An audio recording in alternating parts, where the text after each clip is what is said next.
கேக்குறாங்க. கண்டிப்பா அந்த உலக்கையால உங்களுக்கும் அடி உண்டு அப்படின்னு சொல்லி வைத்தியோட மனைவி சொல்றாங்க. அத கேட்டுட்டு அவரு ஓட ஆரம்பிச்சுட்டாரு. இப்ப வைத்தி வந்து கடையில இருந்து வீட்டுக்கு வந்து அந்த அம்மா கிட்ட கேக்குறாங்க. "நான் அனுப்பிச்ச ஆள் அந்த பக்தர் வந்தாரா?" அப்படின்னு சொல்லிட்டு.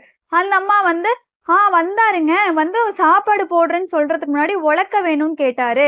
ஏன்னு கேட்டதுக்கு, அவரு உலக்க பக்கத்துல இருந்தா தான் சாப்பிடுவேன்னு சொன்னாரு. நான் உள்ள போய் உலக்கைய எடுத்துட்டு வர கொஞ்சம் தாமதமானதுனால, அவரு கோச்சுக்கிட்டு வீட்ட விட்டு கெளம்பிட்டாரு." அப்படின்னு சொல்லி அந்த அம்மா சொல்றாங்க. "அப்படியே இந்த உலக்கைய குடு, நான் போய் அந்த பக்தர கூட்டிட்டு வரேன்." அப்படின்னு சொல்லி வைத்தி போறாரு. இவரு போற கொஞ்ச தூரத்திலேயே அந்த பக்தர் நின்னுட்டு இருக்காரு. இவரு உலக்கைய எடுத்துட்டு வரத பார்த்துட்டு, அவரு பயந்து மறுபடியும் ஓட ஆரம்பிச்சுட்டாரு. அவரு ரொம்ப வேகமா ஓடுறாரு. இவருனால புடிக்கவே முடியல.